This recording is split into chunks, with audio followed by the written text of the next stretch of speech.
கட்டுறதுக்கு கூட உதவி இல்லாமல் நாங்கள் கஷ்டப்பட்டுருக்குறாங்க. 2 பிள்ளைகள் இருக்காங்க. அவங்களுக்கு படிக்கிறதுக்கு கூட எங்களுக்கு வசதி இல்லாமல் தான் நாங்கள் இவ்வளோ நாள் படிக்க வச்சுட்டு இருந்துறாங்க.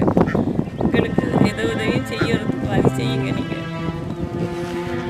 வளர்ந்து இருக்கிறேன். 2006 இந்த இடம் சம்பூரை விட்டு இடமேந்தி சுத்தத்தால் ஓடி போய் முகாமில் கட்டவச்சா முகாமில் ஆக குறைந்தது தற்காலிக வீடுகள், அவர்களுக்குரிய மலசல கூட வசதிகள், நீர் விநியோக வசதிகள், வீதி அமைப்புகள், இவ்வாறான இந்த தேவைகளை அவர்களுக்கு நாங்கள் பூர்த்தி செய்து கொடுக்கும் பொழுது தான் அந்த மக்கள் தங்களுடைய அந்த மீண்ட மக்கள் ஓரளவுக்கு திருப்திகரமாக ஓரளவுக்கு நிம்மதியோடு வாழக்கூடிய சூழ்நிலை ஏற்படலாம். இப்போ எங்களை சம்பூரை விட்டு ஊரில் வந்து இருக்கிறேன்.